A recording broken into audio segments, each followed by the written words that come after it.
Good evening once again. Welcome to another presentation of the Issues Room right here on Facebook, YouTube, Twitter, and the Issues Room page. This evening is Friday, the 31st of December, 2021, the last day in the year. And we're 5 hours away here in the U.S. Eastern Time, away from celebrating 2021. And we'll be ushering in 2022. Can you imagine that quick? And what good it is for me, because it will be my birthday in 5 hours. I'll say uh, January 1st, 2022, and I'll be another year old. So I'm looking forward to these 5 hours as we transition through 2021. 2021 was one interesting year. We went through a lot, and then the pandemic kind of resuscitated, and here we are again dealing with two variants of the pandemic. First, the Delta, and now the Omicron. So 2021 had its events, but good and bad, it will be your judgment to make. But I would tell you, for me, 2021 was a great year overall. Went through the year very healthy, never caught the COVID, did my two shots, and then got my booster on November 30th. So I'm in top shape, and I'm looking forward to a transition into 2022, hoping that it will be another wonderful year. And I tell you the truth, if you don't say that 2021 was great for you, I will hope for you that 2022 will be a wonderful year. We want to encourage all of you, our viewers and listeners, wherever you are, to begin to come in the issues room, chat room. Let us know you're here. This broadcast is our last broadcast, the 34th edition. So quick, having gone through 2021, I just say that I can't tell you how much grateful I am to God Almighty for everything He's done through this year for me, my family, my friends, my acquaintances, and so forth. So it's good that we can be back together. If you are in Australia, we say welcome. If you're in Africa tonight, we say welcome.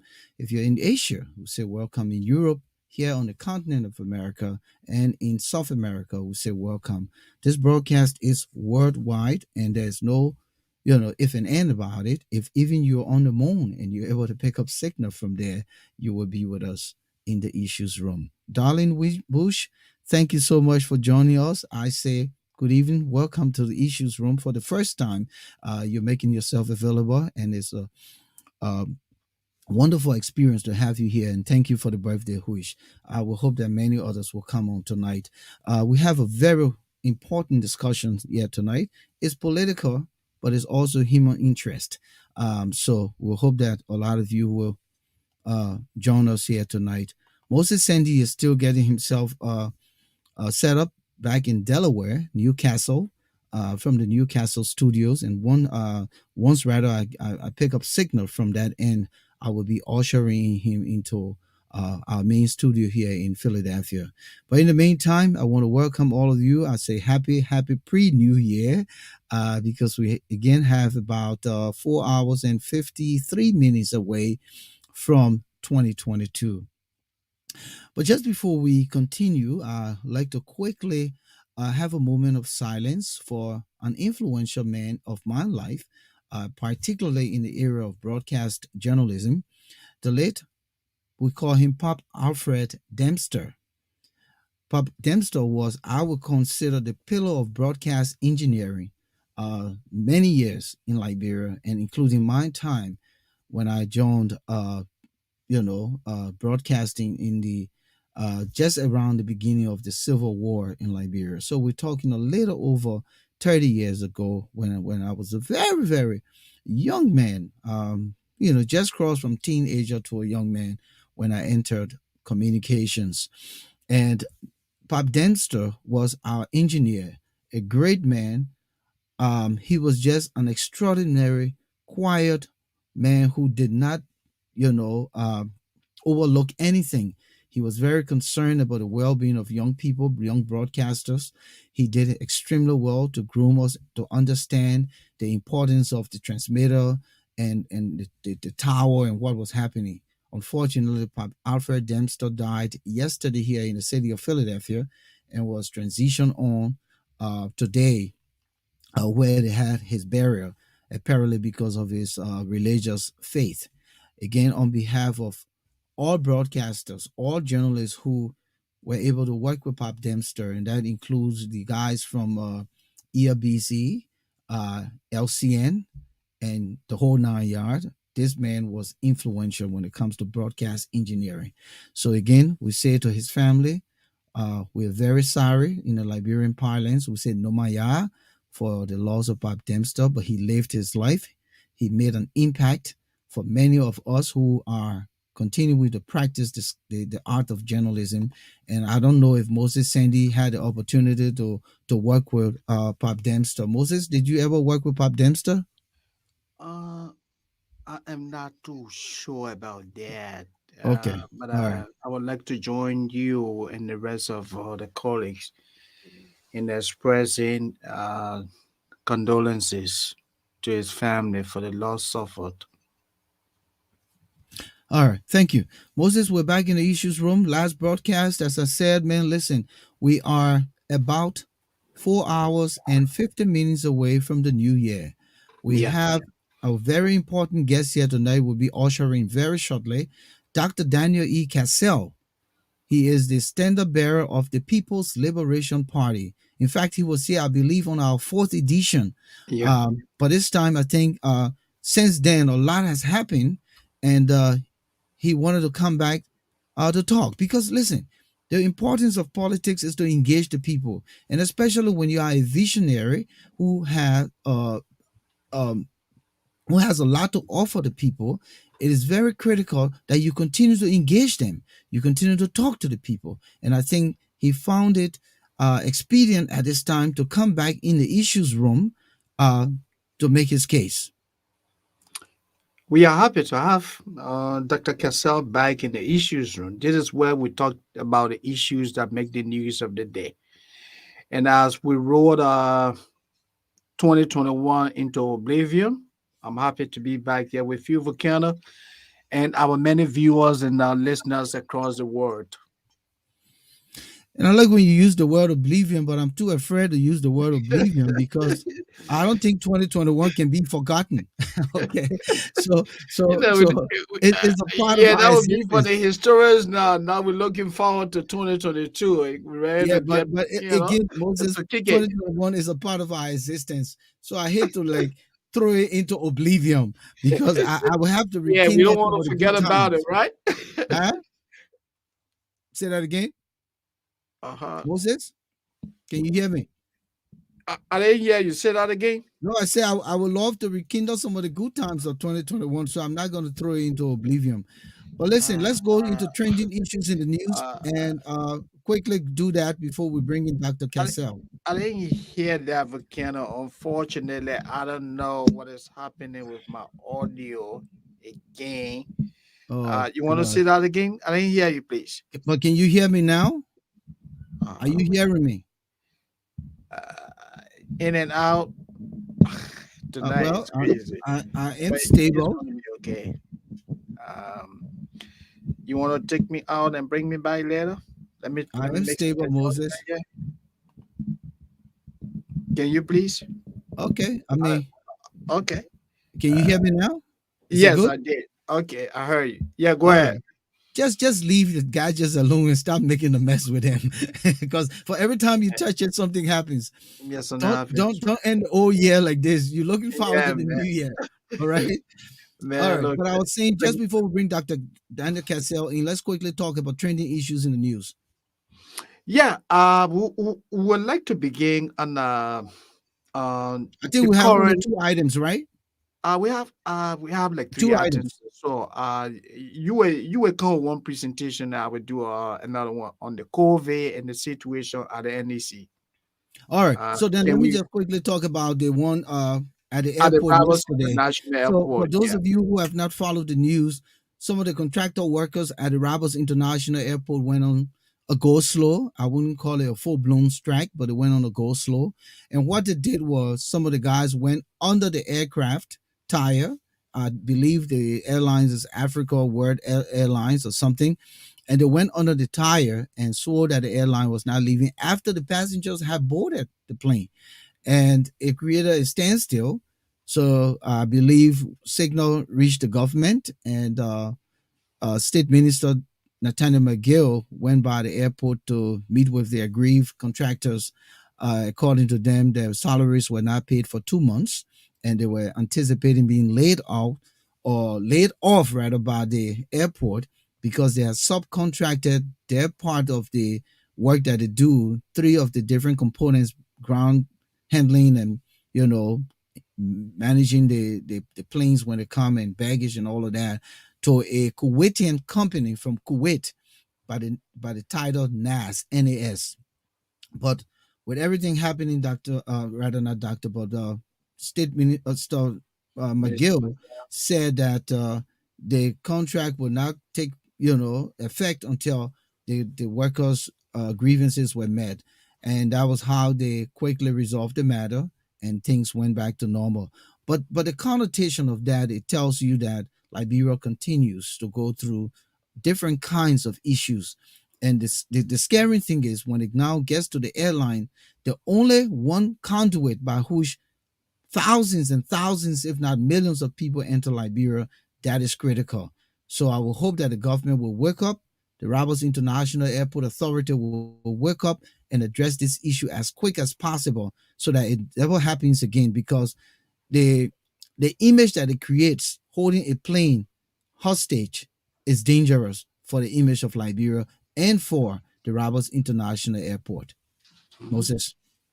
Yeah, and I would like to comment on the current situation in the United States as COVID, coronavirus, spread across the country. Right now, as I speak to you, Volcano, we have a tsunami. The U.S., the number of cases in the U.S. has increased significantly. Um, the 7 day the 7 day average of U.S. cases exceeded 267,000 on Tuesday of this week, beating its January 2021 record of more than 251,000, according to New York Times database. The fast moving Omicron variant now accounts for 59% of new infections, up from 23% a week earlier. Currently, the US has recorded more than 54 million confirmed COVID cases. According to Johns Hopkins database, the country has also recorded more than 824,000 deaths. More than 205 million Americans, representing 62%, are fully vaccinated against the virus. All right, Moses. I think that one story should be good. Let's keep that Okay. for Tuesday because Okay. we already gone 17 minutes in the broadcast. Let's bring in Dr. Cassell Mhm. because it's going to be a long night. All right. Yeah. Yeah. Mhm. All right. So here comes Dr. Cassell. Good evening, Dr. Cassell. Welcome back to the Issues Room. It's good to Good have evening. you again. This time you are from Liberia. The last Yes, time we had you here, you were here in the States with us. yes. But it's good to see you. Welcome. Happy New Year in advance. And man, make your case. Welcome. Actually, thank you, Happy thank New you. Happy Thanks New for Year, having me. Dr. Cassell. Yes, same to you, Moses. To you both, actually, Moses and Volcano. Sure. Happy New Year to you both. From my end, it is after 12 o'clock, so it is actually 12:18 a.m. It is the 1st of January, 2022. Okay, so we are experiencing New Year before you guys, so we are ahead of you Yeah. guys. And I like that. I Thank like you. that. Yeah. Thank Happy New you. Year to you both and to all of our listeners, far and near, all of our Liberian listeners, as well as the foreign listeners. I thank you all and I wish us all the very best in this new year 2022. Thank you, Doc. Thank you. It's good to have you back here. And again, the conversation tonight going to be uh, a very good one. So let's keep the ball rolling. You just got Okay. certificated as a political party this month 2021 and precisely December 21st by the neck. Why did it take so long? We thought that PLP was already a party. Can you explain that quickly? Well, no, no. PLP just turned 1 year on December 21st, 2021. Okay. So Yes, everything is good. yes, we just celebrated our first anniversary. So Okay. it seems like we've been around a lot longer than our true existence, and that has a lot to do with the level of work that we've done within this 1 year period. So and that's why I was going to say why you think that you've made this amount of impact. Is it based on your vision and your tentacles being spread across the country? And if so, where do you have centers or party headquarters across the country? Well, actually, it's a combination of those both statements you made. We are currently in the 15 counties of Liberia. And so, as part of our initial goal, was to establish a structure, a physical structure in all of the 15 counties within a set timeline. And then soon thereafter, it was followed by the leadership structure, which is now in existence. So just before Moses coming, one more question quick here has to do with the other day I got a call from a family person that said, "Oh, Dr. Cassell is somewhere in Margibi County giving up money. Is it loan you were giving up because people are considering you to be they now call you the word bank. It's like you're giving money to everybody, and but from my insider, it was some kind of micro loan you were giving to market women. And tell us exactly who benefited and are they going to pay back or is it just a way to enhance the livelihood? Uh, because it's not just an ordinary fee to go all around the place and giving money. I mean, even though it's good, but in the context of loan, usually it's always something that is paid back. Exactly, exactly. Loan would be expected to be repaid, whereas funds, excuse me, or grant would be expected, would not be expected to be repaid. But in the case of my most recent visitation to the county of Magidi, there were several beneficiaries within the county that I extended benefits to. And one of them is the widows of the progressive women and children of Liberia, the county chapter, as well as students, grade school students, vocational students, and actually the teachers as well, the teacher association, and all of those assistance are not expected to be repaid. The only difference with the widows funding is that because there are so many, so the initial fund, is interest free for a stipulated period of six months to a year, so that once they need the first set of folks can repay that amount, it will go to the second set of folks, to start businesses.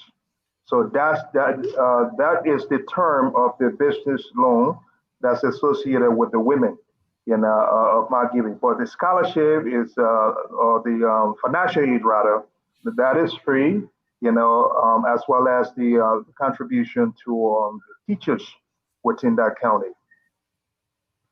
Moses? Yeah, so the microfinance one, let me just piggyback on that a little bit. In terms of value, what is the minimum you're giving to women in the country? So what? Are you also making a payment in US dollars or Liberian dollars? It's the equivalent of Okay. uh, so like 28, 30,000 Liberian dollars. That's the equivalent of about $200. Oh, okay. Okay, because some of our citizens, our mothers, our sisters, they are into petty trading. Okay. They are into selling produce at the marketplaces. Okay. So that's just the amount that they need to start a new business. And for those who have been in businesses and they fell on bad times, this is a perfect opportunity to help them resume those businesses. Or also do some boosters because some people take the loan as a boost to the business. Exactly, and it actually alleviates some of the challenges that they have had in the past with even getting loans from their clubs. That they are members of. It comes with interest as well as the banks, and sometimes to even pay, it takes so long to even pay the interest rate that they cannot do anything for themselves. But yeah, we are extending interest free to them so that they will be able to help themselves, and then that same amount will be passed on to the next So another next set person. of folks. Wow, Yes, that's good. That's good. Thank you so much. Come in, And Moses. and did this happening across Liberia, right? yes, in several counties, in Okay. several counties. Okay. So, Dr. Kessel, let's look at the future of the PLP as we approach 2023 election. Will the PLP be featuring a presidential candidate? And if your answer is yes, who will be that candidate? Moses. Yes, sir. Well, it is very obvious that the PLP is going to be future presidential candidate. Yes. Now that we've gone to a convention, and I won on a white ballot uncontested. Okay. So I am the candidate that is going to be featured on the presidential candidacy. Okay. For the party, for our party, the People's Liberation Party. Okay. Who I can? got one for you. So the big theme here now is with everything happening in the opposition bloc, why do you think the Liberian people should look at Daniel Cassell as the next president? Why do you why should they put a support behind you when their claim is the opposition are showing us the serious and you're part of the opposition, irrespective of you not being a member of the CPP, you are still an opposition to the ruling government.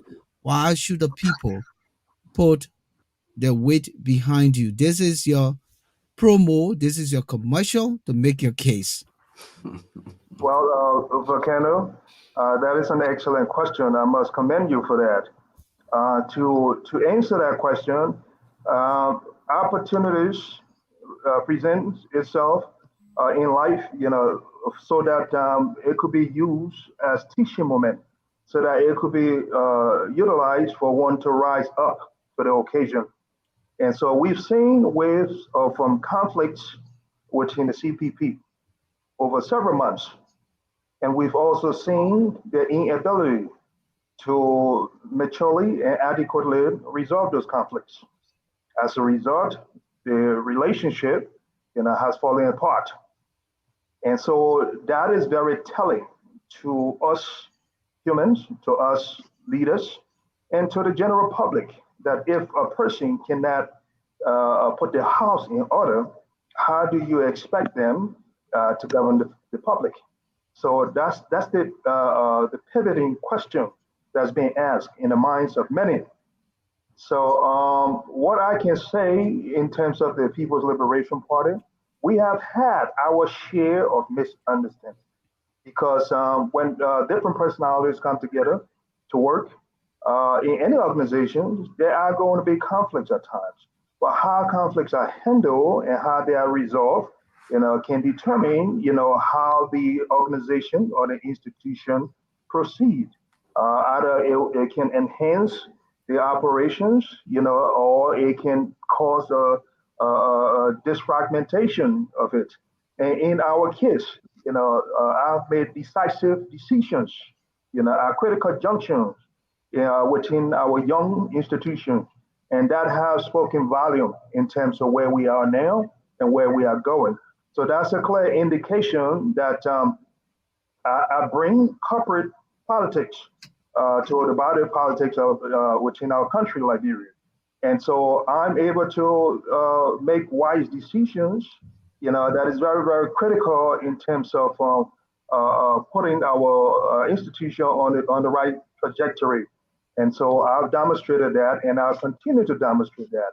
And it also put to rest my critics who thinks that because I am new to politics, so it means that they who have been around for so long in politics, they can monopolize politics, and they have that entitlement, and they have that magic solution to making decisions. Well, here you see, and you can clearly understand their inability to make the right decisions, for the masses.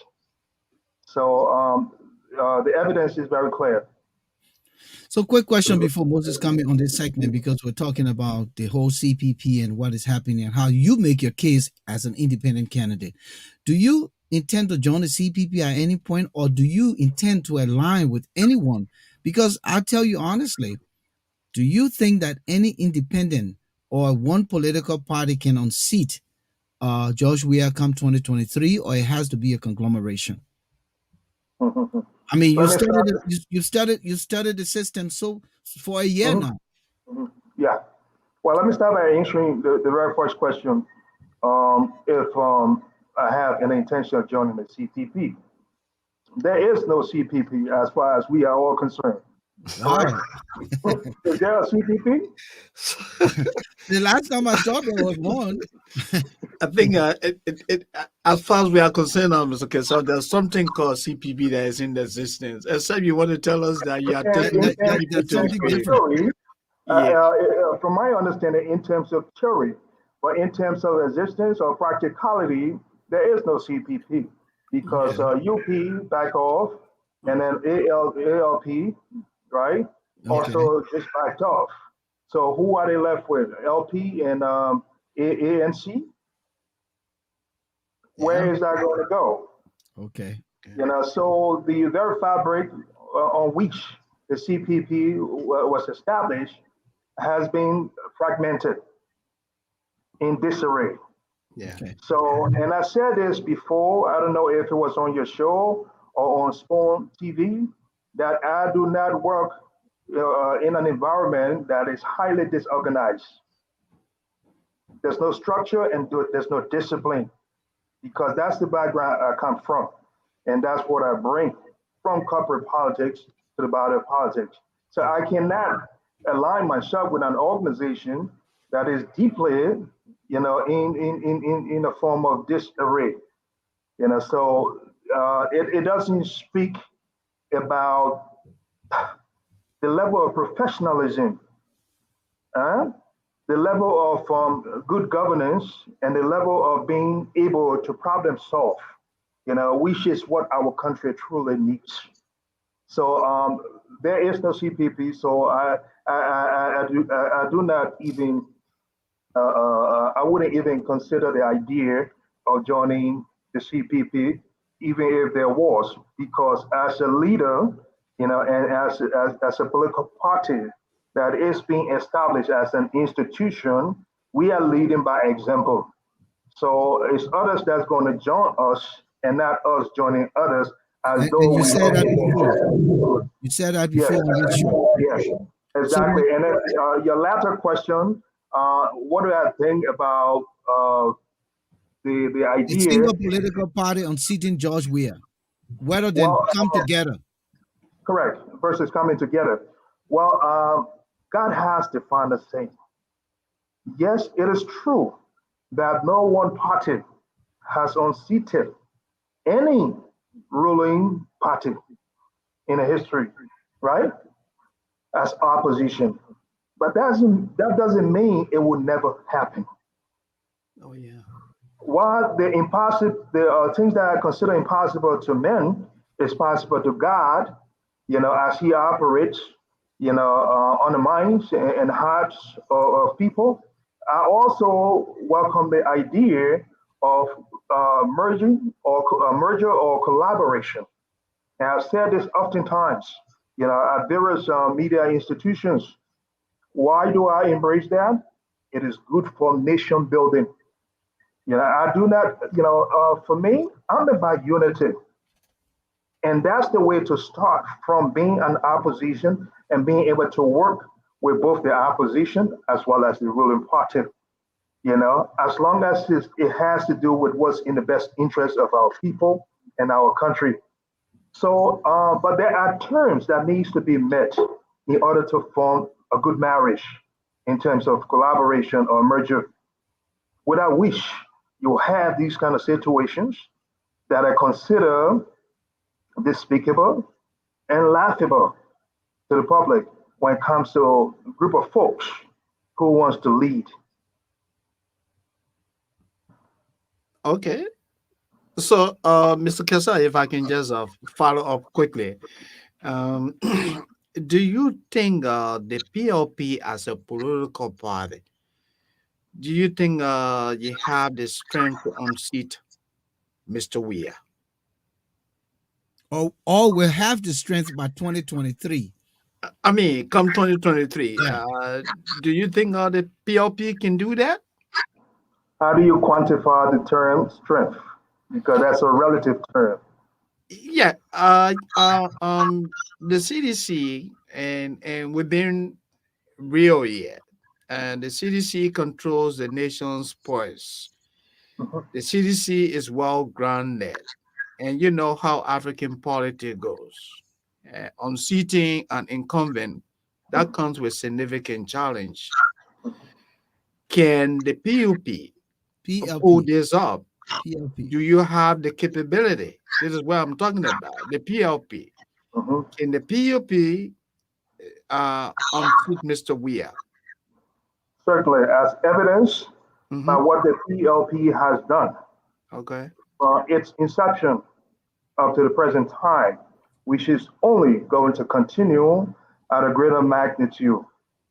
Okay, so as long as there's fairness, transparency, and this process is democratic, then let the people be the judge. But if people are taking that because they have the country's resources and because they can sabotage things or regulation, the Liberian people are not going to like that. Let the Liberian people make the decision who they want. If they want to live under the current condition in the country, or if they need to change the necessary changes in their lives. So you But in talked terms of about what we need to do as a party to ensure that we get at the finish line, we are doing that, and we got what it takes by the help of God to get there. But in terms of the accurate reflection of the result tomorrow, that is where the international community, is going to have to come in to police and ensure that there's transparency. Because like the current census hasn't been done yet, the biometrics that's supposed to be completed so that it provides some level or added level of transparency that is being played around with, to circumvent selfish interests. So those are things that we need to be more concerned about to ensure that there are interventions put in place for transparency and let the voices of the masses be heard. and you just struck a point, and that's why I wanted to quickly come in before we continue on. But transparency, how do you get it when the National Elections Commission is already having credibility issues here with its chairman lady now on facing corruption charges, compromise in terms of conflict of interest, and all of that. And she's coming back, and saying, I didn't say this. And in fact, somebody else is doing this and all of that. The whole leadership is in crumble. What's the credibility in that elections commission from your standpoint as a political aspirant? Do you trust that body to give you the result of a free, fair elections? And that's my point, Volcano. That's an allegation that has been made against that lady.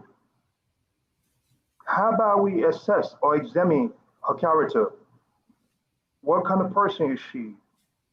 What kind of worker has she been? What has she demonstrated in terms of integrity? And depending on who you ask, they will tell you that she's one of few that has stood for what's right. So there may be other motivations for which these allegations are coming up. Mm. Mhm. Yes, Mm-hmm. Well, perhaps because she's a tenure commissioner, the only way to get her out is by allegations. And once that's Mm. done, then folks are going to be someone is going to be handpicked who is going to be remotely controlled. That's the real fear. but look, Dr. Cassell, let me just comment on that. Well, your concerns are legitimate, but there are other people who also believe that, hey, the NEC is an integrity institution. The current situation has become a distraction for the commission. Anyone abroad, anyone in Liberia tracking situation, and we're talking about free and fair election. Come Mhm, 2023, mhm, you had the chair and other commissioners mhm, being linked to of interest, especially mhm, the chairperson who is reportedly linked to a company that she awarded, the NEC awarded more than $82,000 contract to. Don't you think it will make a lot of sense that, hey, we cannot have a chairperson with such a credibility? This institution is a credible institution. It's an integrity institution. We don't want a distraction. Don't you think the other should go? Well, when things are done Yeah. objectively, an Mhm. investigation or due diligence is Yes. done objectively, and it arrives at that conclusion based on where the evidence Mhm. takes us, then yes, I would say that would be the right way to proceed. But Okay. under this circumstance, due diligence or due process rather has not been extended. These are all allegations, Okay. and so she's being judged within the public domain. She's being rendered a guilty verdict before we can go through due process. And also remember that she also brought to surface the other commissioner who have put into the budget clandestinely over $2 million, Yeah. the 2022 budget. So you see, when you haul rope in a haul bush, right? Yes. You see what's going on? Yeah, but Dr. Kessel, quickly, again, this is where most critic of cheerleading, Deanna Brown Lasana would say that she coming across as somebody, who has not been a good manager. Is she telling us that when the NEC submitted a segment of the budget to authority, is she telling us that she never reviewed those documents before the submission, and now she comes after months to say, well, look, we are being able to identify that, hey, Mr. Sayer, Commissioner Sayer, you put in more than $2.8 million unknown to us. Are you telling us that as chair, she didn't review those documents and she just signed onto them? It depends on the surrounding circumstances. Yeah, Is there any protection for whistleblowers in Liberia? People have I gotten guess killed so. I because guess so. people Mhm. have gotten killed because they had credible information, Mm. and for fear of them putting that within the public domain, Yeah. there have been, there are rumors and allegations that they have been eliminated. So could fear have been one of the motivation for her not coming forth?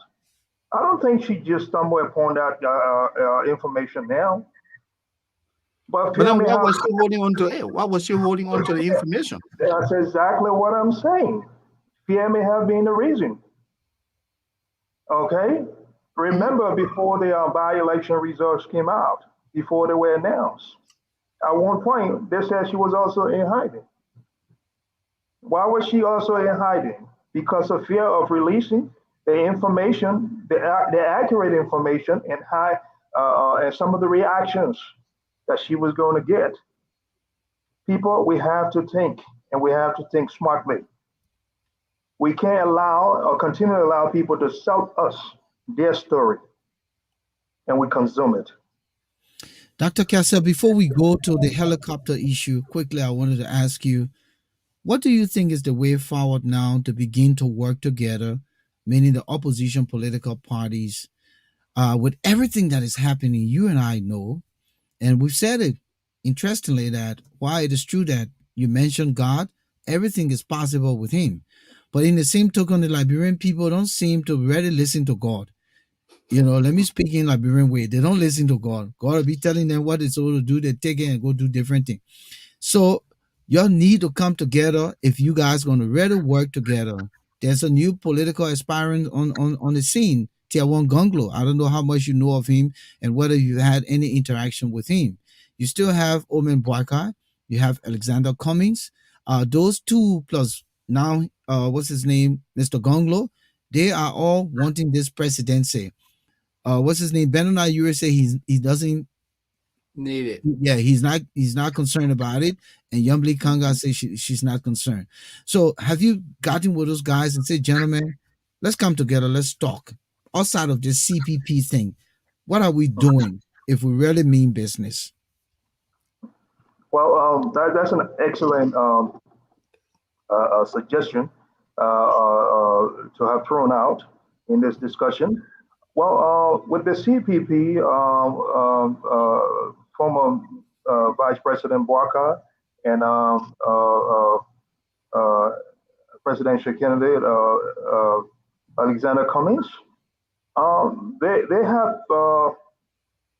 had their share of conflicts and their inability to resolve their conflicts over there. And so they have now, gotten into a bitter Hmm. divorce process, so they need new home. The PLP doesn't need a new home. The PLP has a home, that is very mature and nurturing and welcoming. So we welcome them to the PLP. We welcome other political parties, members, folks within the leadership from across all political arcs to come over to the PLP. Come one and come all.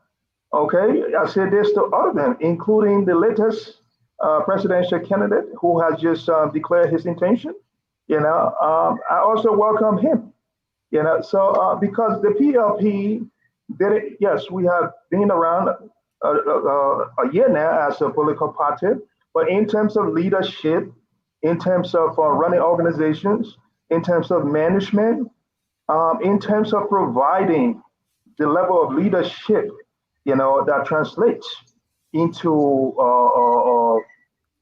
dividends for society and individuals. We have clearly demonstrated that, and that is what we have brought into this vital politics.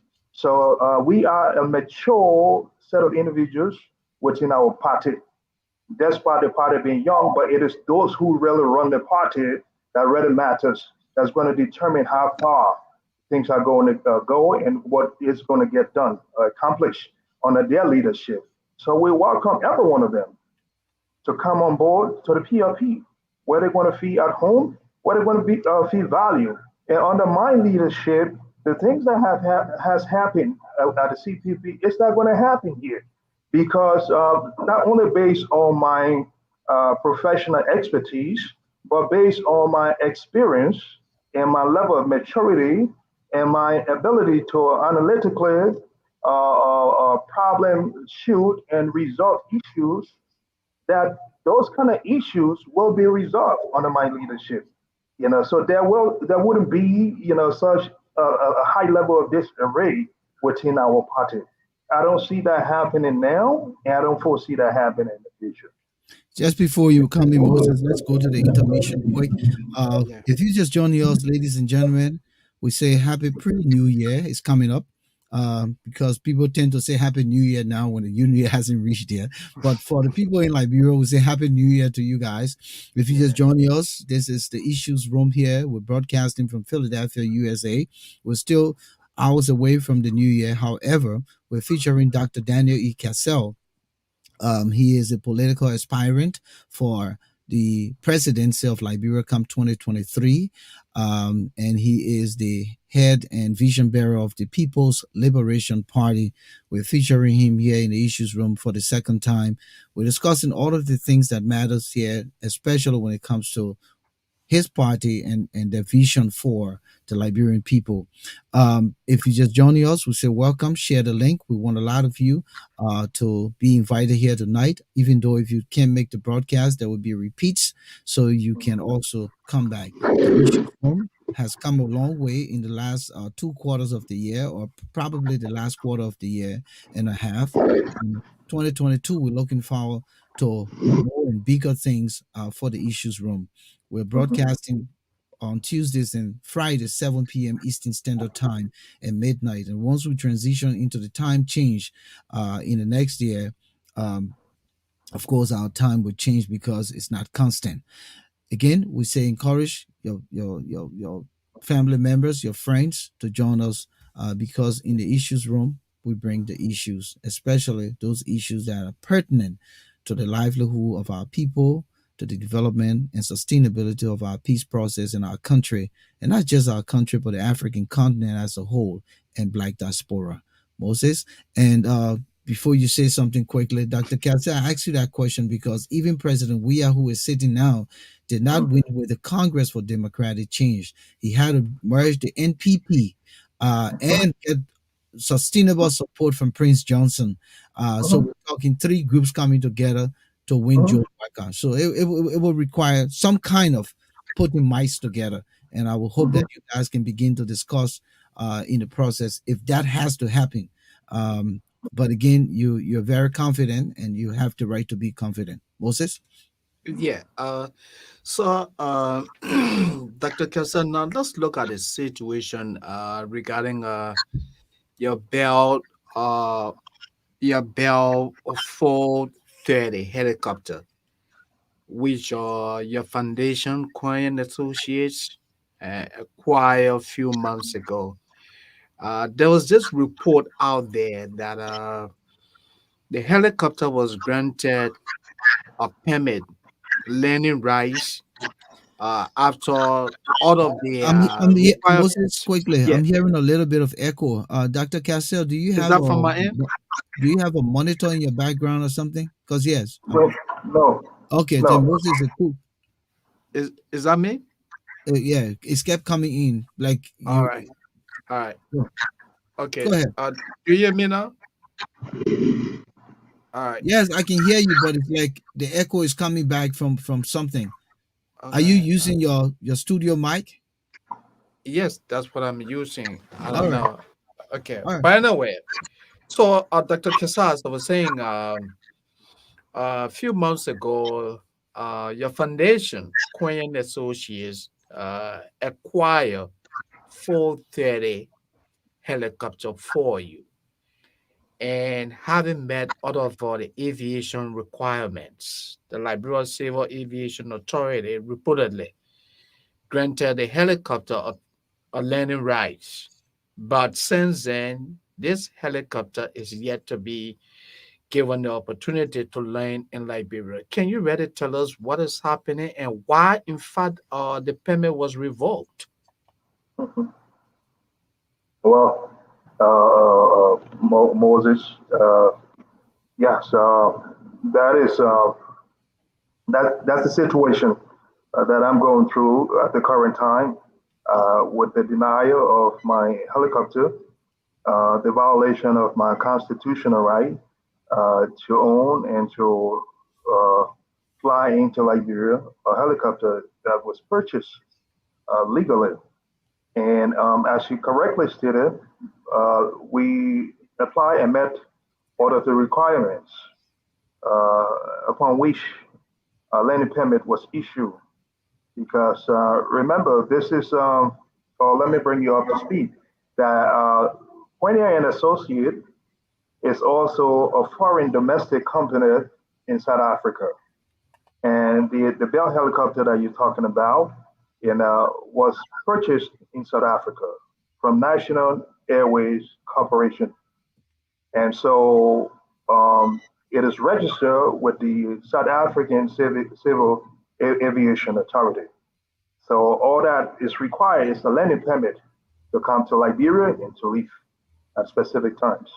And yes, we were issued that without which we could not, the aircraft would have been permitted to fly from South Africa and through several African countries and finally to the Ivory Coast, Abidjan, when some of the folks in Liberia in the current administration were highlighted or were elected rather.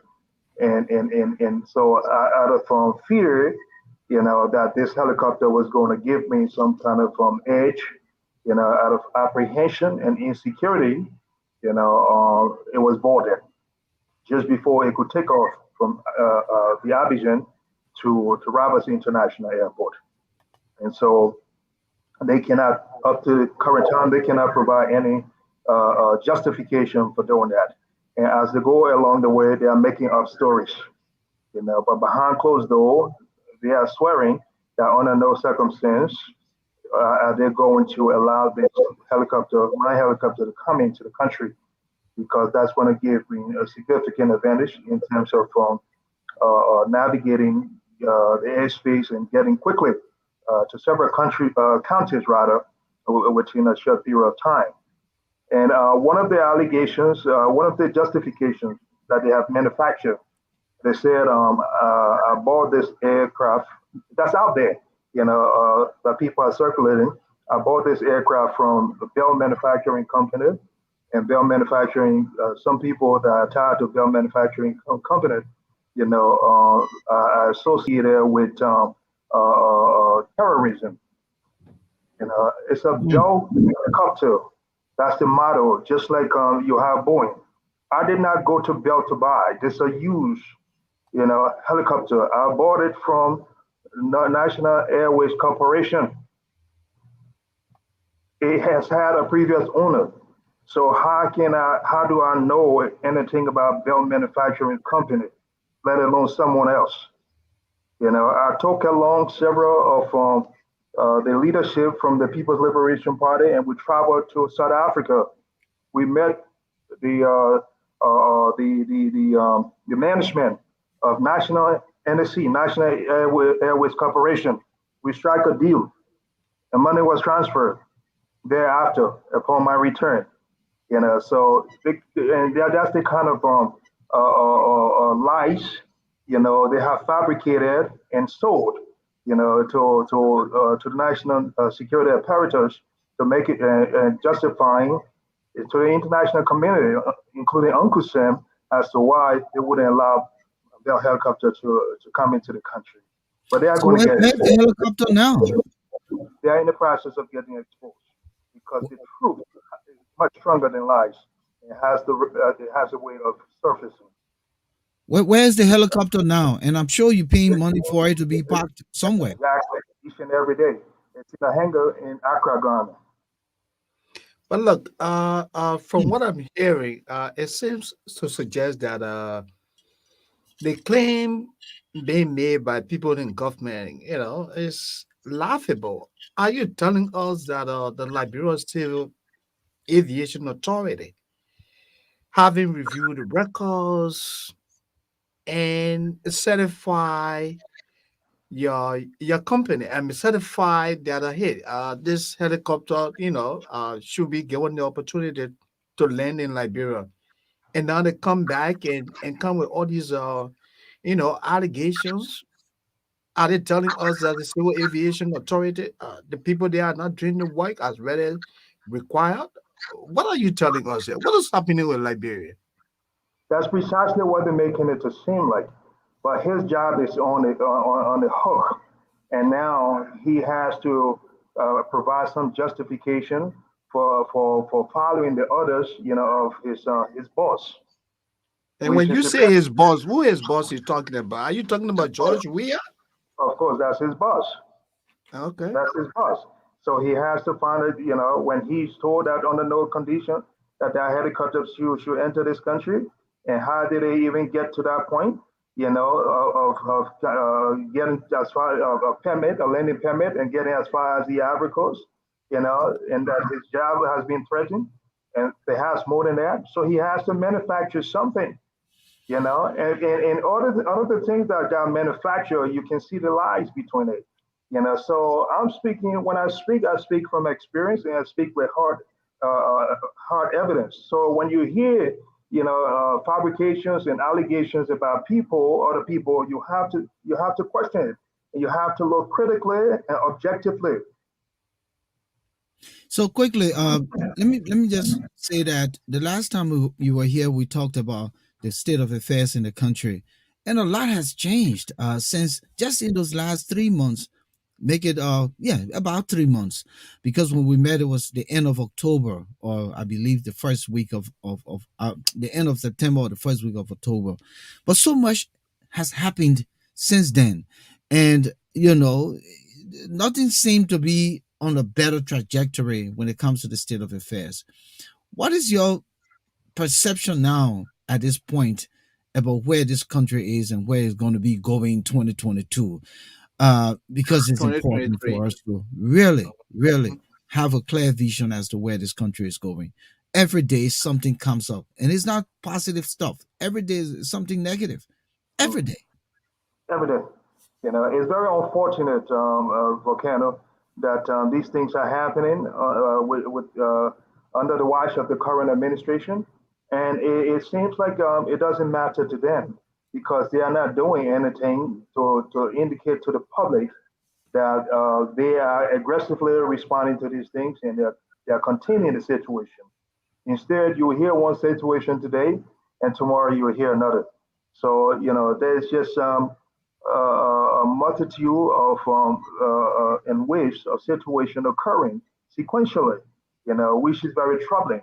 When people want to forget what has happened, and they get reminded about something new that's happening.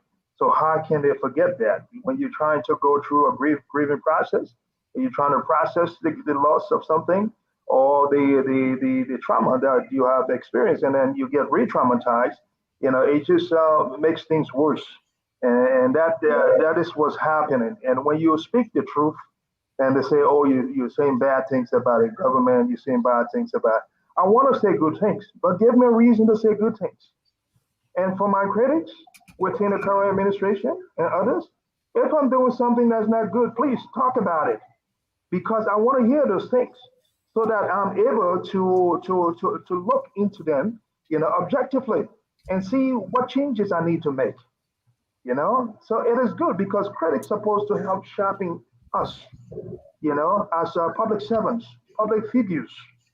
At least that's how I see it. Because as a public servant, I want to do well and I want to do better.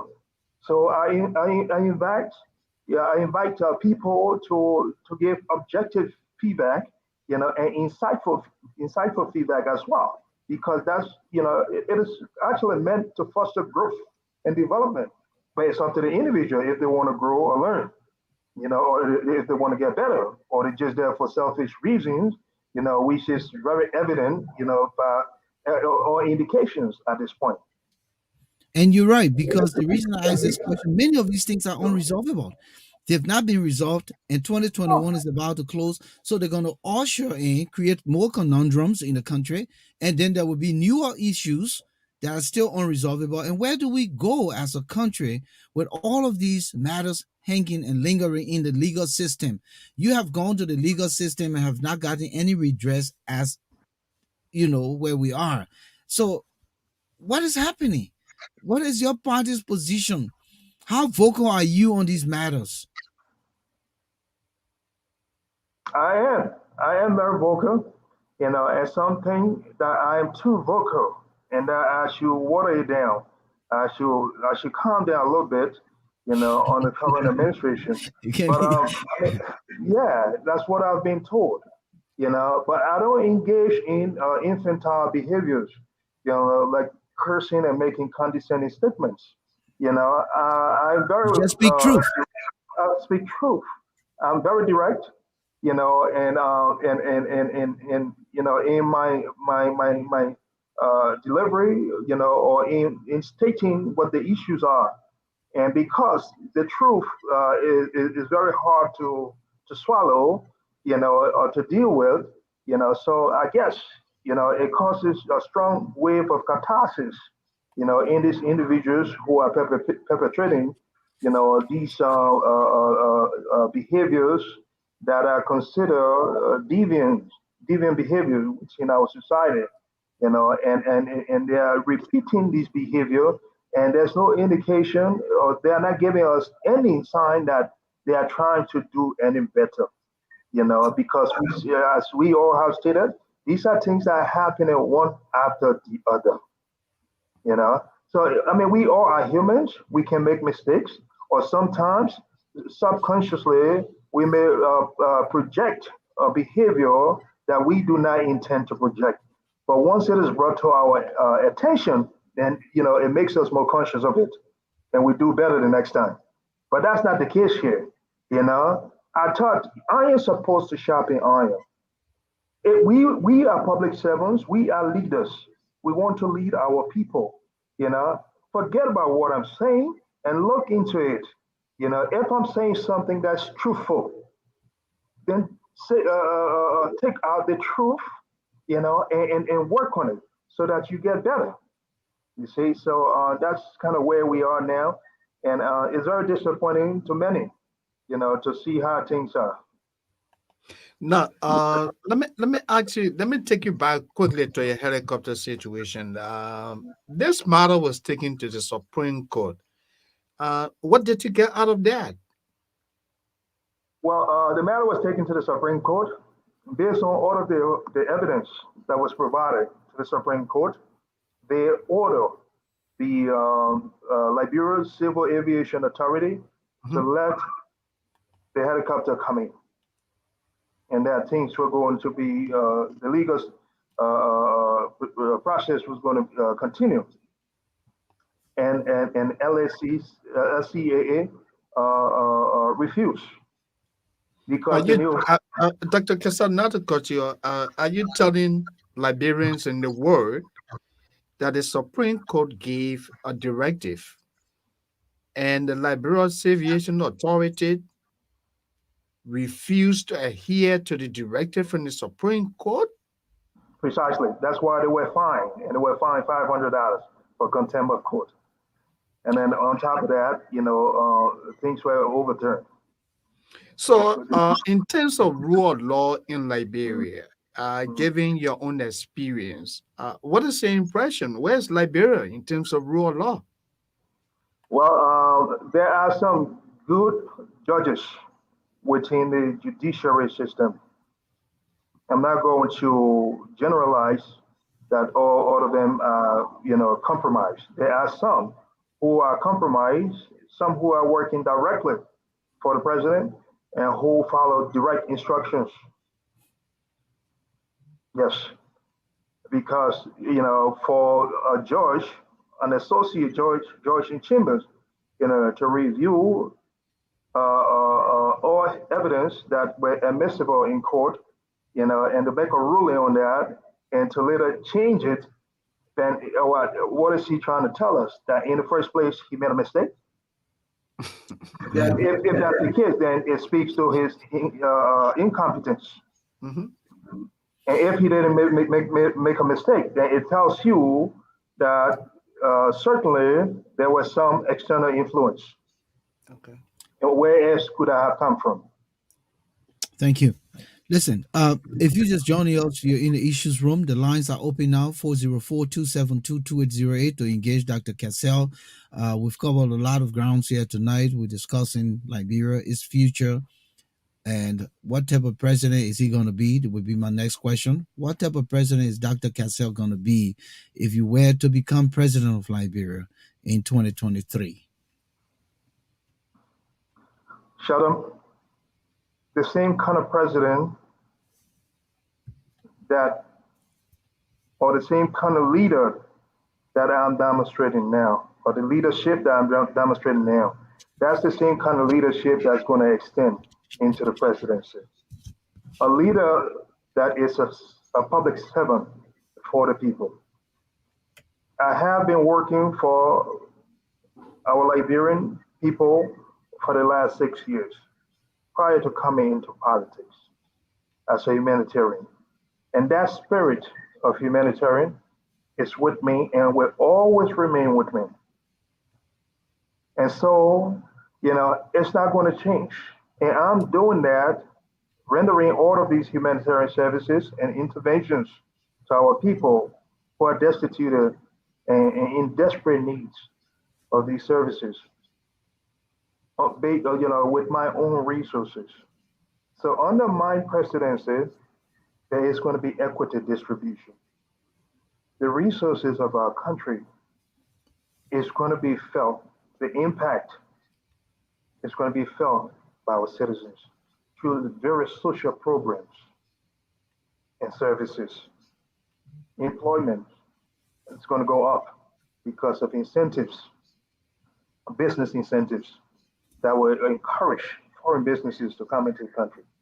Security that's going to encourage foreign businesses to even want to take, the risk of coming into Liberia.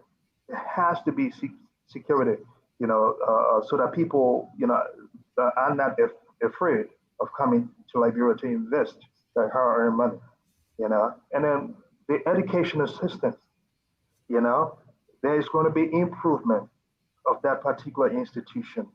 Our healthcare system, we are going to, under my presidency, I'm going to ensure that the delivery of healthcare services is accessible and affordable, as I'm doing within the transportation sector.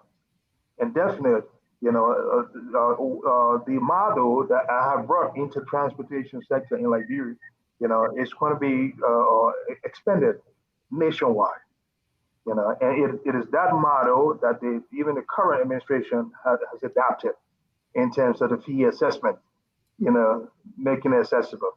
Imagine the government MTA, transport services, being subsidized on top of it and charging one of the highest to our people. Mm. That's the level of insensitivity, to the suffering of our people. I have a caller on the line quick, Moses. Let me bring the Sure. caller in. I've been holding Mhm. that caller in queue. Caller, what's your name? Where you calling from?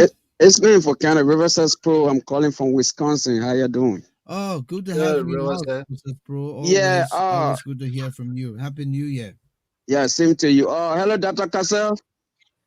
Yes. Hello. How are you? Yeah, yeah, I'm doing good. Happy New Year to you. And I've been listening to you. I'm making a lot of excellent points. And good luck to your presidential bid. My question has to do with the issue of base, political base, in terms of numbers. This is one issue that Liberians have with some political leaders.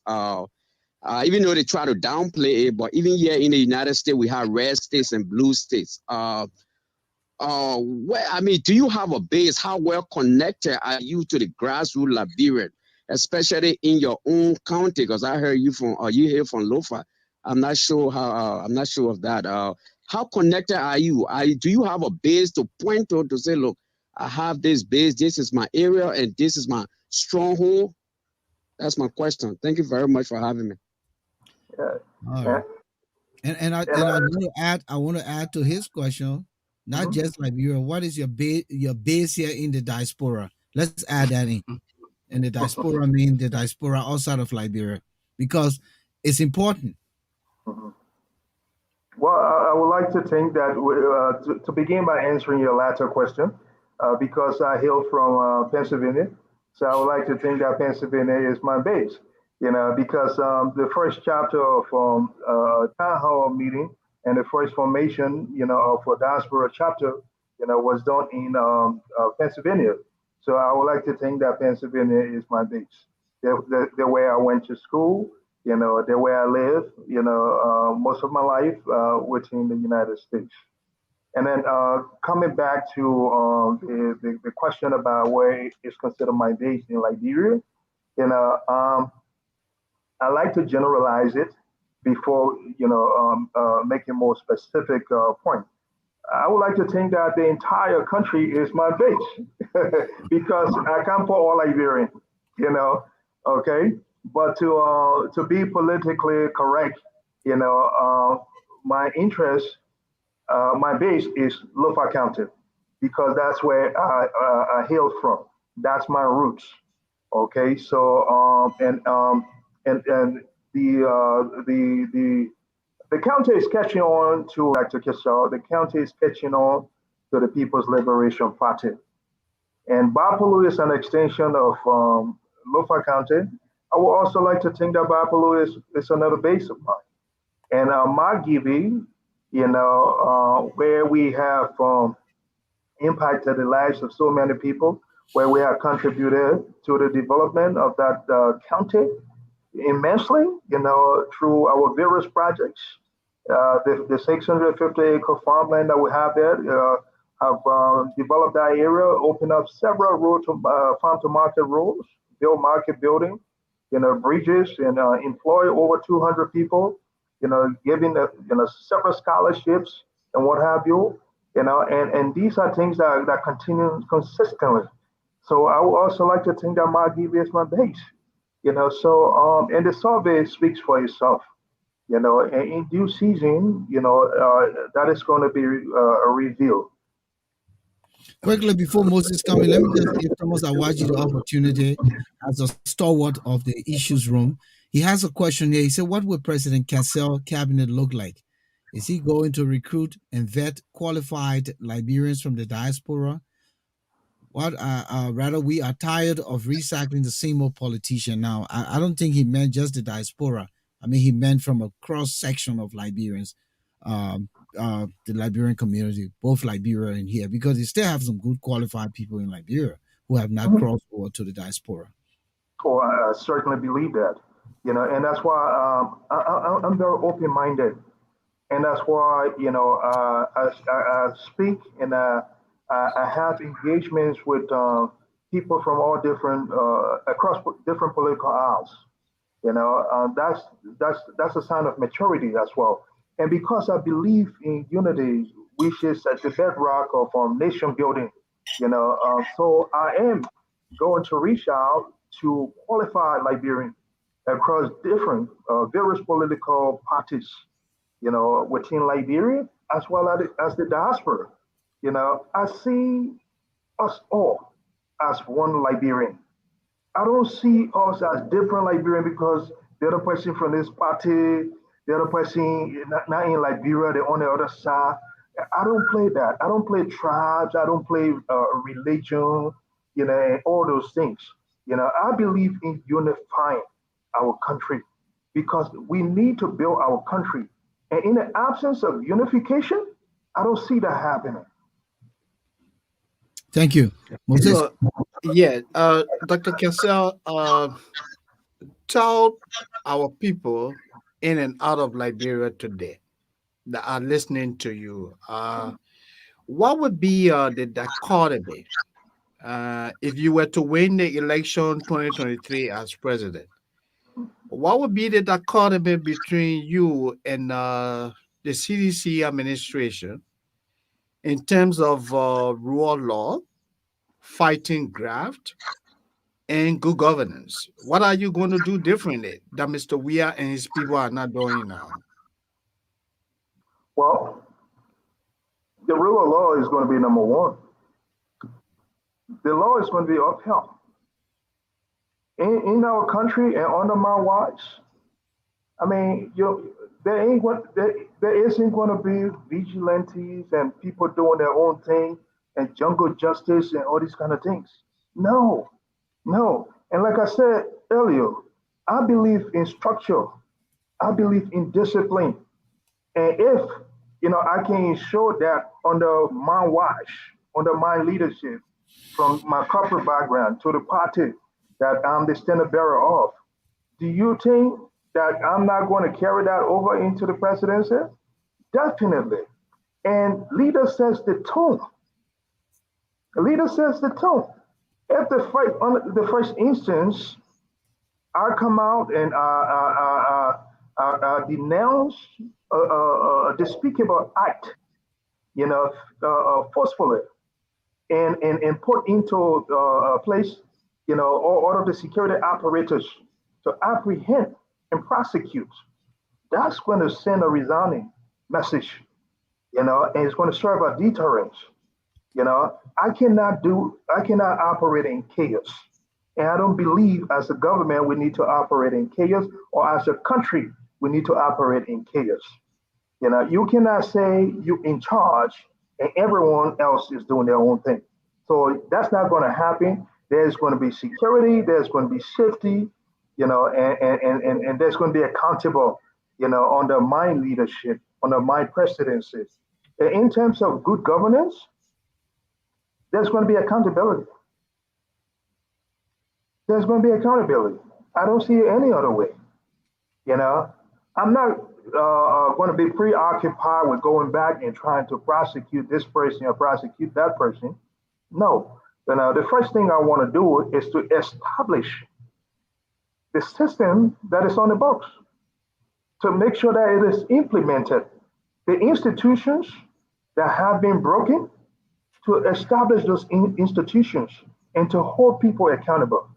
Any cabinet minister of mine who is engaged in putting their hands in a cookie jar, public funds and what have you, whatever the law is, it's what's going to be thrown out there. So when we are able to do these things and able to set a system in place and enforce what's on the books, is when we're really going to see those changes that are needed. It's when the revenue of the country is really going to be put to work for the people and in the development of the country infrastructures. Quick question, Dr. Cassell. We heard that Ellen Johnson Sirleaf leadership was outsourced to her son, Robert Sirleaf, who was de facto prime minister in Liberia. We heard that if you wanted a ministerial job, you had to go through him. We're also hearing here in the George Weah government is Samuel Toy and Matanya McGill. He has outsourced his leadership, cronyism, and all those things. Dr. Cassell, are you promising the Liberian people tonight that if you were to become president, there will be no degree of cronyism and you will not outsource your presidency? Yes. Without any hesitation, I say yes, there will be no cronyism, or outsourcing or nepotism, and all of that. and all those isms. No, because I have one set of rules for everyone. And the thing about it is, everyone is going to have equal opportunity to vie for a position, right? And the best person is going to win. And just for me, even this, at the current moment, it doesn't matter whether someone is close to me or far away from me. As long as it has to do with equality and justice that gets violated, I step right in and I make it right. That's why on a previous show, someone asked me if I would ever interfere, with the judiciary system or the justice system. I said yes. And under the circumstance that someone's right is violated, and is being compromised by someone within the judiciary system, then I will interfere to make sure that justice is done and justice is served. So no, I do not believe in that, because when in terms of nation building, in terms of moving our country forward, that is not the way. These are things that have gotten us to where we are now.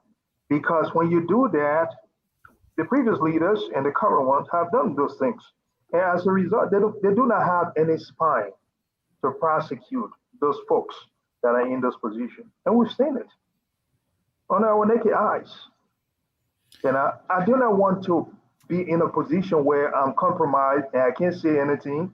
Somebody else running show. Yeah, I'll give all Liberians the opportunity to contribute to building our nations. But if you messed up, you're on your own. I like that. All right, Moses. Just before you come, let's take Joe Dawala Hutchinson. He said, What is Dr. Cassell's views on gender violence?"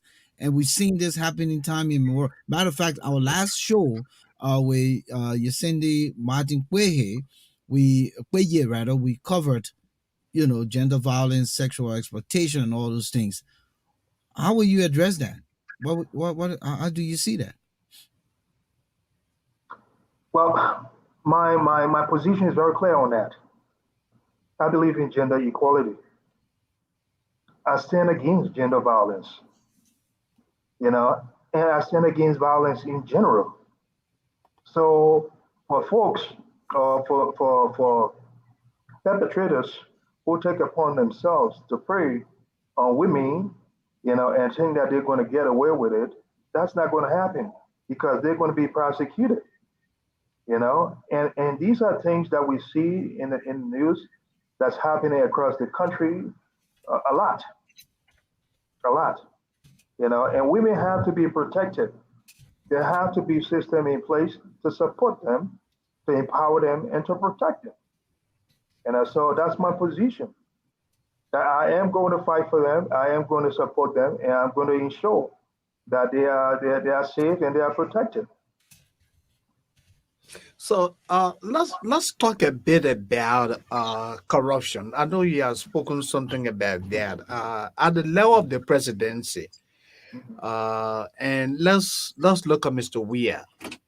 When Mr. Weah ascended to the presidency of Liberia in 2018, in less than 6 months, he built several homes under dubious circumstances, and that really the uptake for his administration, has not been good as a result of what happened. If Cassell win the presidency in 2023, will you emulate what George Weah did? And if you will, then why?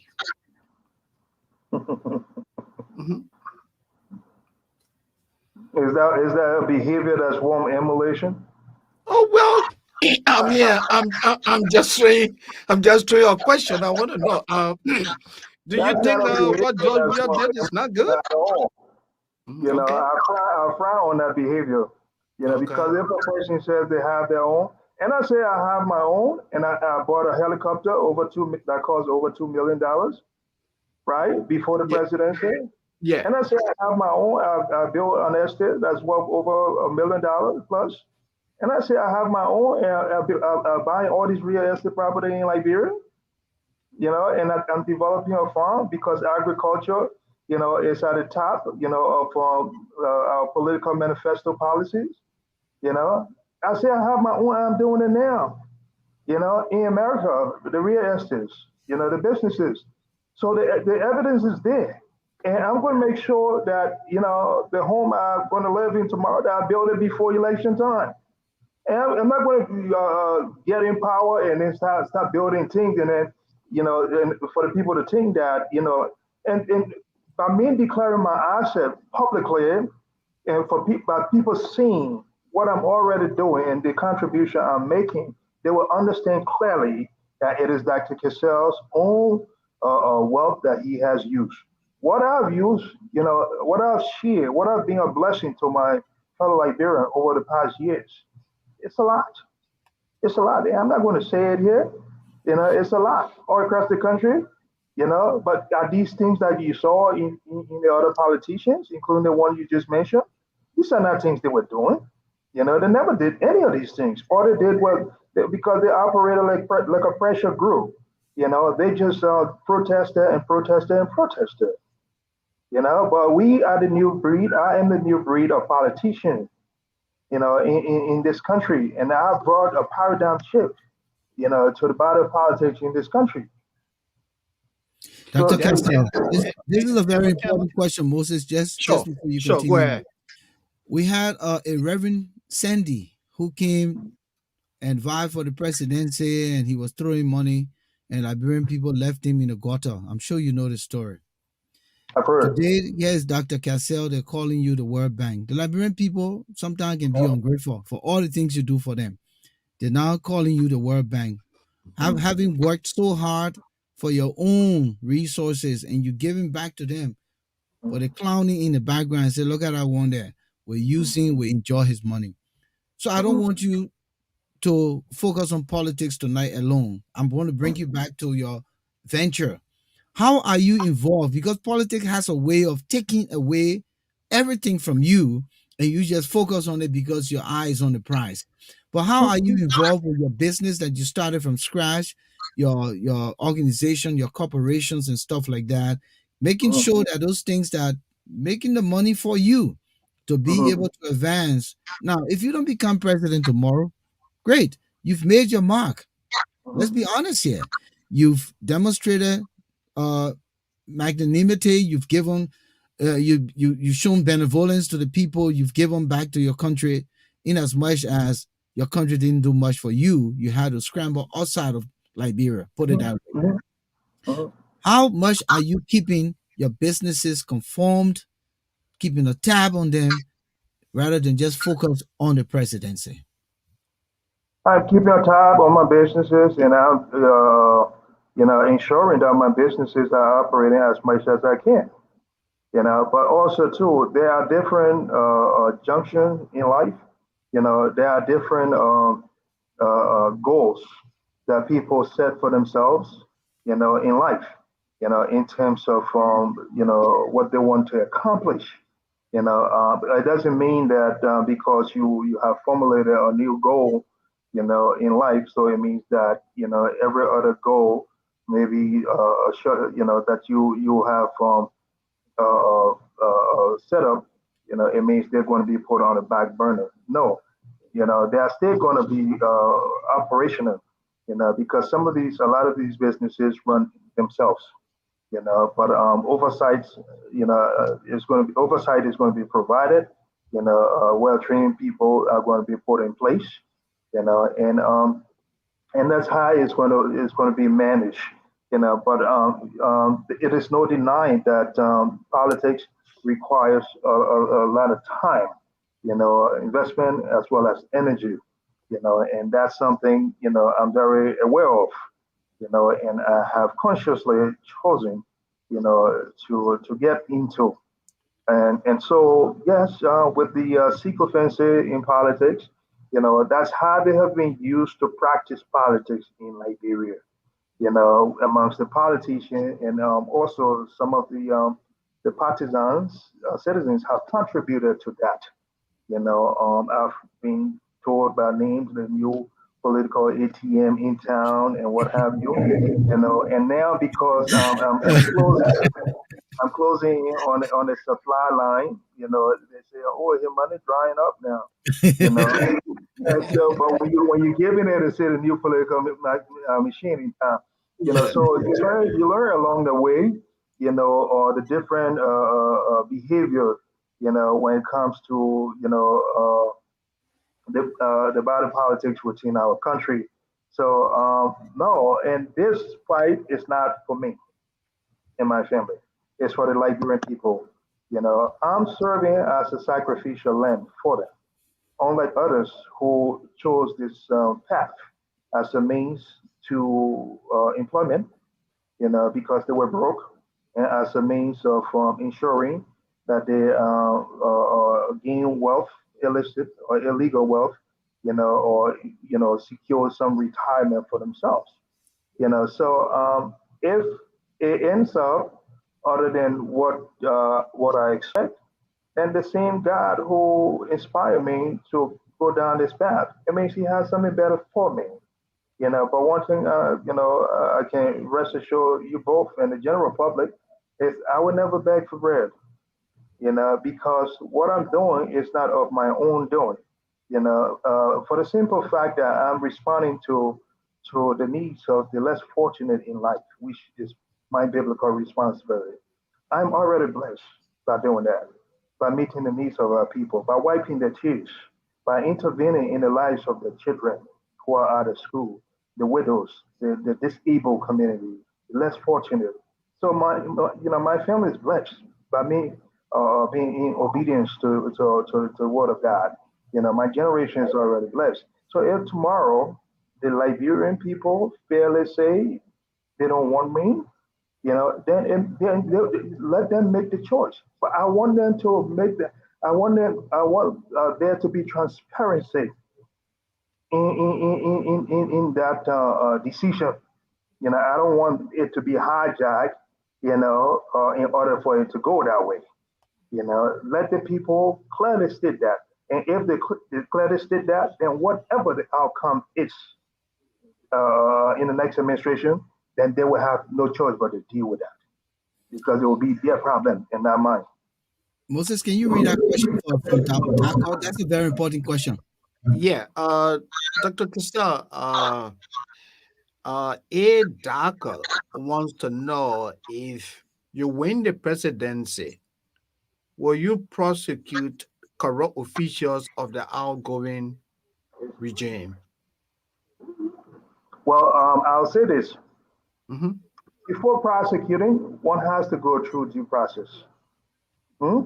Yeah. Because if I sit here and say, yes, I'll prosecute, that's an easy answer. I want to be responsible from where I take over. Okay. I want to assess where things are because I want to be accountable to the Liberian people from where I take over. That would be my number one priority. Where the state of affairs is of the nation from where I take over. And then thereafter, based on the outcome, there's a need, for people to give accountability, then they will give accountability. But I'm not going to prioritize that or be preoccupied with that, you know, uh because the last thing I want to do is to go about witch hunting people. Even the current president, not because he's violating my constitutional right, it means I will witch hunt him. I don't believe that's the right way to go. I don't believe that's the way to go about nation building. Okay. So, in recent months, a congressman from New Jersey labeled the we administration as a kleptocracy, a government of thieves. Uh, do you agree that Mr. Weir himself has integrity problem, given the way he has been conducting himself in recent years? I can't speak to that because that was a statement made by the congressman, Yeah. the New Jersey congressman. Hmm. And so he has his evidence, which substantiates his claims. So I'm not going to go into that to support his claim because I don't have the evidence that he has. Okay. I can only speak of those factual information that I have, which Uh-huh. I have spoken to. Mhm. So I will leave it at that. And stay out of that lane. But if I were to ask you, given your own assessment of happenings in Liberia, you live in Liberia, you know consistently what is happening there. Mhm. Uh, do you think George Weah, as an individual, do you think he's committed to fighting graft? Well, based on performance review, it Yes. doesn't it doesn't indicate that Okay. because there has been waves of scandals of corruption, from the port in Buchanan, from the port in the port of Monrovia, yeah, and in other governmental sectors, the Ministry of Finance, those missing money and what have you, and the they haven't been adequately resolved, through due process and prosecution. Okay. So based on those findings or based on those circumstances, then yes, it speaks for itself that he hasn't phantom the courage to prosecute, or to uproot or eradicate or to minimize or discourage corrupt practices within his administration. Is he as an individual a corrupt man? I don't know him as an individual. As president of Liberia, has he demonstrated to be a corrupt man, given the things that are happening in the country? Under his leadership is what he's being held accountable for. Okay. We do not know and we do not have direct evidences that points to him as being a corrupt individual. So let's be careful. I'm not going to accuse anyone, including the president, if I don't have hard evidence. And I'm not going to say negative and derogatory things about him if I cannot prove it. Okay, so I do not know him personally. So I'm not going to sit here and say he's a corrupt individual. And besides, the circumstances under which some of these corrupt practices have occurred, we do not have all of the information. It has occurred under his watch, and usually the leader, takes responsibility for things that happen under their leadership. So that's what we are all holding him responsible for. But to have him directly linked to those things, I do not have those evidence, and I'm not going to make such assertion. Thank you. Let me come in quick. So, regarding the presidency and what Dr. Weir is doing, making music, scooping down to the level of being, a musician, making song for personal bodyguards, or you will call, the guy who is called Sekou Kolasco is I would call him a bodyguard. Presidential. Um, taking taking the presidency time to do those things, go and play soccer, go and play sports in a county meet, representing his county as though he's one of the players. And all these things take away from the respect of the presidency. Now some Liberians say, oh, the man, that's his style, let him do what he likes and let him enjoy life. Do you see that as a problem for the presidency and the image of the presidency? Because across the continent of Africa and the globe, we don't see other presidents doing these things. And then they come to realize that, well, who is this guy, and how can he just take this over office for granted?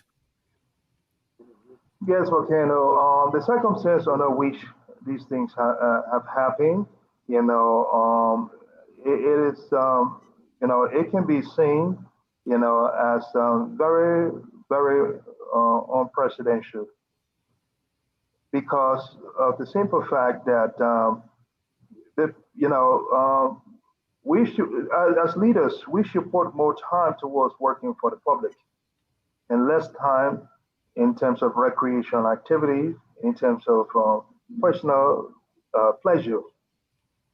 Okay, when the masses are suffering, the masses are going to bed hungry and no employment, or the unemployment is so high, for a leader to engage in making music at that time, that is I found that to be insensitive, to the masses who you have been voted to lead and to help resolve the problems. With participating in soccer matches and in sports, I'm an athlete myself.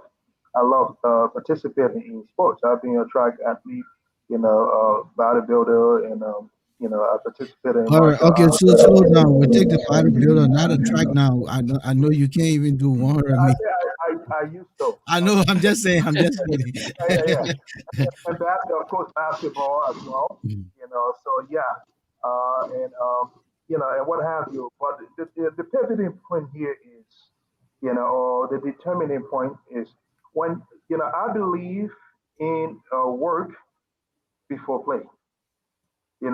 When you work for the people and then thereafter you play along with them, it is more gratifying. It is more satisfying with them. But it's like I'm the leader, then everybody hungry, and I'm singing and merrymaking. Not My only is Christmas on you. My Christmas on you. Your Christmas not on only me. is it insensitive, it is also very selfish. That it shows that uh, you know that kind of behavior is more self gratification than gratifying working for the people. And I wouldn't do that. I wouldn't engage in those kind of behavior. The time that it takes to engage in this behavior, I would rather be working for the Liberian people. And that's exactly what I'm doing now. Moses will soon be wrapping up. Yeah. Dr. Cassell, and let me take you back again to you know s- um, the office of the presidency, the prestige that comes along with that. But if you have a president uh, who finds it difficult to speak to his people, but yet he goes to his private church, to mimic, our pastors, trying to be a preacher at the same time. Isn't that, I mean, is that in any way condescending? Well, some will see it as condescending, and others will see it as communication deficiency.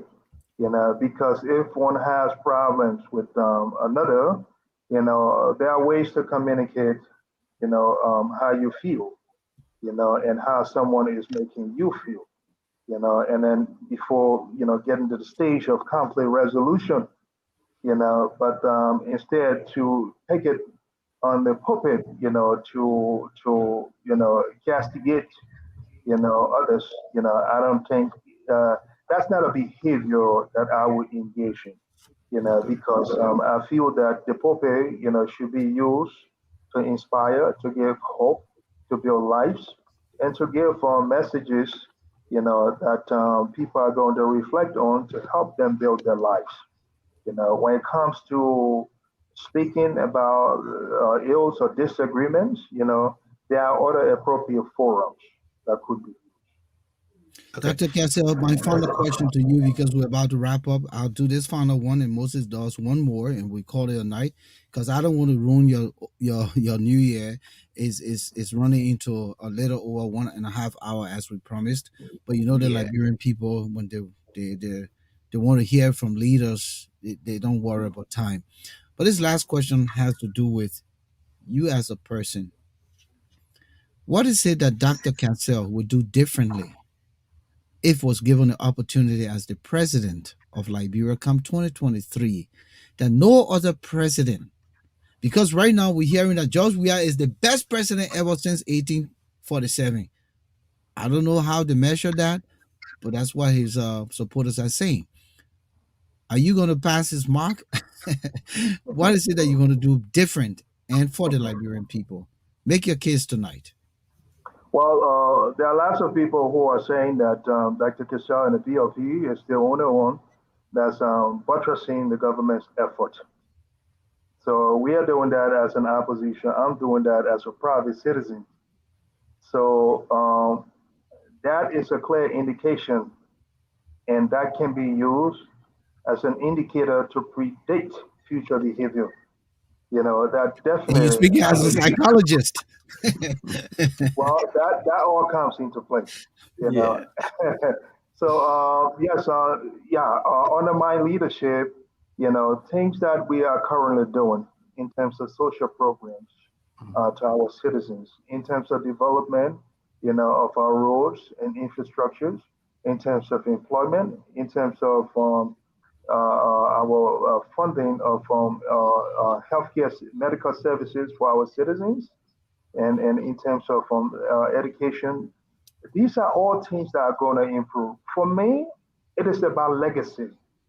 It is about a history for our Liberian people, our Liberian citizens to know that Dr. Cassell was minding his business in the States and he was successful by all measures and comfortable, and he got inspired, to leave his comfort zone because of the condition of our country. And he came and he was able to establish these various institutions and put law and order in place.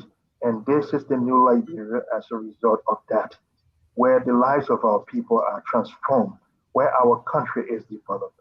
The population is so small. The square miles, of our country is so small. The resources is massive. If equity is distributed equally, or across where our citizens are impacted. If the revenue is being accounted for and is being properly utilized, our infrastructures are going to be developed. We're going to have stable electricity, the water system, our roads are going to be developed, our housing, our healthcare system. And we are now going to run to Ghana and other places to get treated because we're going to invest.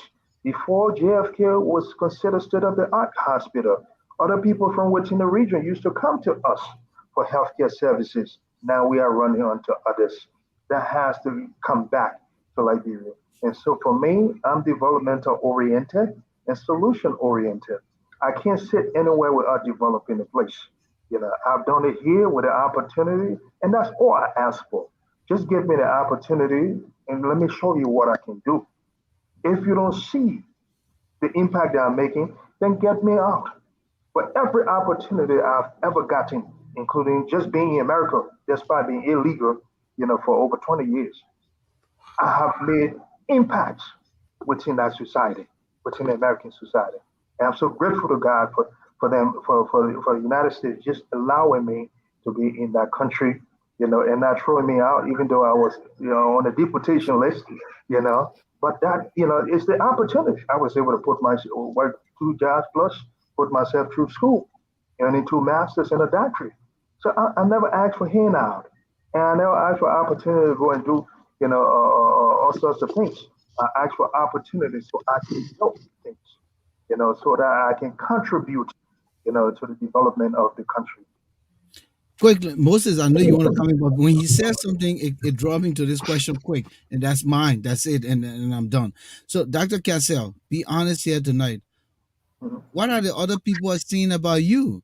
Because if we're all vying for something, there should be some degree of fear from your oppositions, like the Joseph Boycott, the Cummings. What are they? What do you hear in secret quarters? Are they afraid of you? Are they trying to reach out to you? Because you're saying some very very palpable important things here tonight, and you've demonstrated that even outside of the presidency, you're still going to do well. There are some of the people who did put their money into presidency and they didn't win, and now they're going into the gutter. They're trying to be senator. They're trying to be representative with all the money they had. You see yourself differently. What are your opposition or the people that vying for the presidency saying about Dr. Cassell? Well, I mean, I'm so preoccupied with serving the Liberian people, that I don't listen to what critics are saying, about who I am and what have you, because I like for my action to speak for itself, and I hope that in the examination of me, that they will be very objective in terms of examining, the interventions, the tangibles that I'm delivering, and how I am impacting the lives of our Liberian people. Okay. One thing they have said before, which I put to rest, oh, he just coming. He hasn't been in politics for long. He don't understand the Liberian people politics. No, no. I do not envy those who have been in politics for long because they have contributed to where we are now as a country. I'm a new breed of politician. I bring new spirit. I bring new idea, new innovation of politics in our country. And this is precisely what our country needs at this junction, you know, or else it's going to go to its demise. And things are going to be much worse than where it is now. So I have been able to shut my critics down, you know, because in all honesty, but in their own seclusion, I'm sure they're saying this guy is the real deal. I'm sure they are saying they are commending these positive things. Yes, but as politicians, they can't come public. They can't come out publicly and say these things. Hmm. Okay. And with a guy like me with psychological background who studied psychology, have a degree, when you use the word seclusion, it just tells me that we're on the same page. Come in, Moses. There you go. But There look, you go. So you understand. uh, I want Dr. Cassell to take us home on this. And Dr. Cassell, 2023 is just a couple of months away from now. Uh, help us make your case. If you were to tell Liberians today, that hey, I want you to pick me over George Weah. What is the distinction between the two of you in terms of leadership? Why you think Henry Cassell should be given the You mean, opportunity be to careful here. Don't lead call the man Liberia Henry. as president? Moses, be Yeah, careful. Don't change the man name. He's not I didn't Henry. hear you. Don't Okay, Anna? change his name. He's not Henry. He's Dr. Daniel E. Cassell. Okay. Go ahead. All right. Yeah. Sorry about that, Dr. Cassell. So as I was saying, as we get closer to 2023, right? And when you make your case, this morning in Liberia, evening for us here, make this case. If you want people to select you over George Weah, make that distinction in terms of leadership. Who is Cassell? Who is George Weah? And why you think you should be given the opportunity to lead Liberia? Well, I'll say this in answering your question. Mm-hmm. President George Weah has had the opportunity as a president, and we are now into the fifth year. Let the Liberian people judge. Let them be the judge. What he promised them, what the CDC promised the Liberian people, whether they have delivered those things, whether their lives have improved, whether the infrastructure have improved in terms of development, education, healthcare system, and all those things. Dr. Cassell has been a humanitarian, and within that capacity, right? What has he done to impact the lives of people, the Liberian people within the country, to contribute to the development of our country in terms of roads, infrastructure, and what have you, road connectivities? Because how do you predict future behavior? It's based on the past behavior and the present. And what's happening now under the new administration is not by mistake. This is what I predicted based on data from the past. Yes. So based on my performances from the past and the present, that is going to be used to predict what I would do differently and how different I am. You know, I've been successful in everything I have done in terms of corporate business. Yes, turning nothing and making it something huge. And even coming to Liberia, the different investment that I've established in this country. Is that the same comparison? And the level of intervention that I've made in the lives of our fellow Liberians over the years, is that of comparison? Don't you see how this behavior is going to continue? If I can do it with my own personal resources, what do you think about the government resources that belongs to the people? What do you think? That's the answer. It's easy. And the Liberian people see that, and they feel that, and they know that. Dr. Cassell, thank you so much for your time tonight. It's been a wonderful experience. What is the party membership count right now before you go? What do you guys think? The last I heard, what's the party's membership count, SG?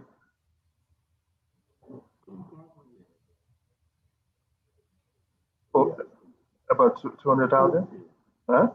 Over? I was just told by the ASG that we over a little over 200,000. So you're talking a population of nearly 5 million. You still got work to do. Let me let you know this. Especially with your tenacity to go independent and let the other people come to you. Well, not tenacity to go independent. You know, I'm saying not because it hasn't happened before, so it wouldn't happen. But as I also said in that same statement, that we are open to collaborating and also to merging. But it's going to be based on the terms. Okay. Yeah, we're open. And I've always said that. Okay. And you. also, too, let's be mindful that it's not only those who have our membership that are going to vote for us tomorrow. Not because people don't have our membership means they're not going to vote for us. You know that, right? You have Yeah. silent voters. Yep. They don't want to come anywhere around membership card or recruitment, but they got their minds made up from the back. And you're right. You're right. That's Mhm. absolutely truth. It's Uh, absolutely right. Some yeah. of them are even in the government right now. That is true. Yeah. That is true. Yep, Mhm. yep. They're just watching the climate. This thing is about the climate. As the election season get around the corner. Matter of fact, the issues room gonna have a whole different trajectory. There you go. That's why the PLP doors are wide open. Yeah, So sure. the CPP to come home, this is home for all Liberians. Mr. They come Cassell home, is welcoming everybody. home. Everybody. It's Oh information God. building. That's a good one. And any final word? Well, my final word is as we have entered 2022 here in Liberia and other parts of the world, I want to instill or reignite hope in our Liberian people, in their minds. And I want them to know that as we are getting closer to 2023, the changes that they have been longing for, is getting closer. That this time around, they know what they truly want, and they know who can deliver, what they have been missing, what they have been promised, and the disappointment that they have encountered over the years.